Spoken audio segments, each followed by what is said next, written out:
Are you willing to consider that the wealth you have been seeking for is actually supporting your evolution? For me, this was quite a breakthrough, I have to say, because just like many of us, I had the divide between money and high values, materialism, spirituality, wealth, and beyond. And that divide is very, very deeply rooted in our upbringing.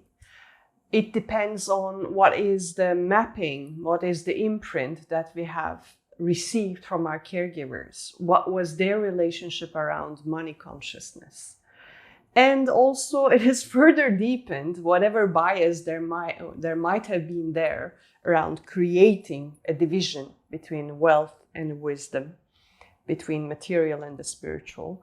And by spiritual, I don't mean the G word. I don't mean belief systems or religion. I mean high values, love, compassion, generosity, feeling connected, higher intelligence, everything that we hold dear and we want to have near. That's what I mean by spirituality here. So that dichotomy exists, and it's further nourished by whatever entertainment we are subjected to. The conditioning around how wealthy people are, how rich people are in movies, in TV shows, in music, in lyrics, in literature. You know, we have been subjected to that all of our life. And how did that affect us? Did we really, really consider this? Did we really allow ourselves to be truthful about that? One of the hits that I received on this topic was when I was asked about my true, very authentic, very raw feelings around people suffering in parts of the world that I am not really close to. What do I really think, or how much do I really feel their pain? Yes, our brain is programmed not to register the pain of people who are suffering that are not really close and known to us. Yes, there is a biological factor, because otherwise we would probably not be able to deal with it. But especially at a time where something very devastating happened very close to home, and I'm still under the effect of it, and I'm still trying to do whatever I can to support, it's a very real question. Back at that time, I remember the guilt I felt for not really caring that much.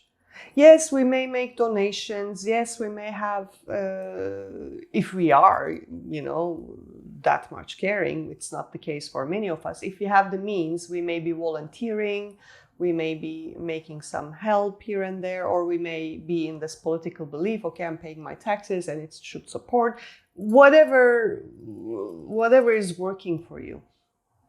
But to ask yourself really, really authentically, be fully honest with how much you care for the others. That, of course, awakened a lot of guilt trip back at that time. But I'm actually grateful for that guilt trip, because if I didn't go into this very honest soul searching, I may probably be less sensitive to the ones in need right now. So that was a part of my formation. But that was also showing me the divide.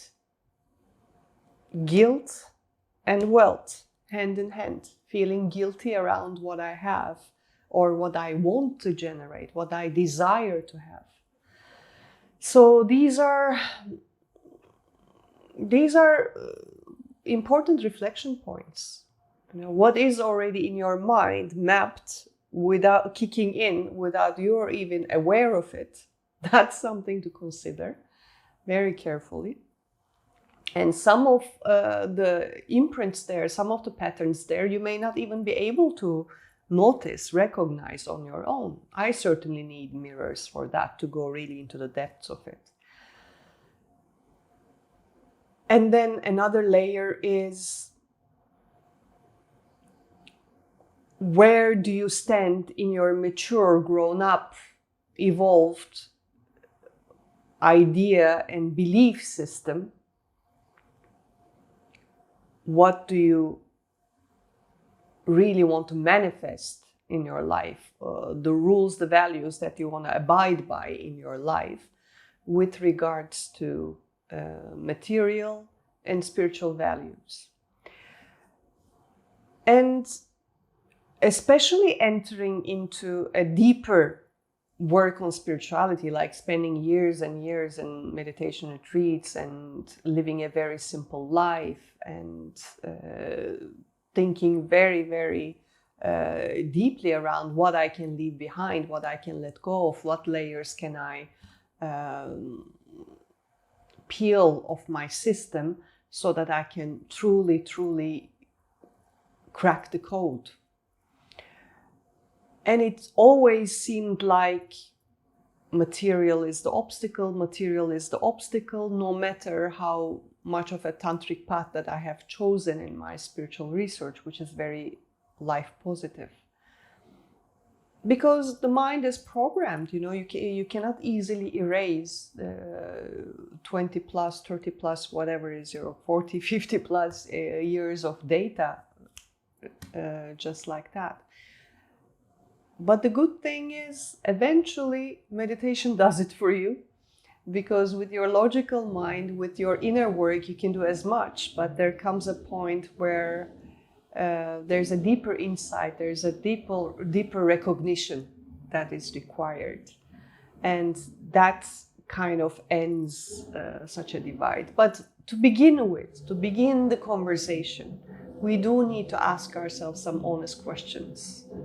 And that's what I'm inviting you to do. What is your blueprint? What is your current understanding? What is your value system with regards to matter and beyond?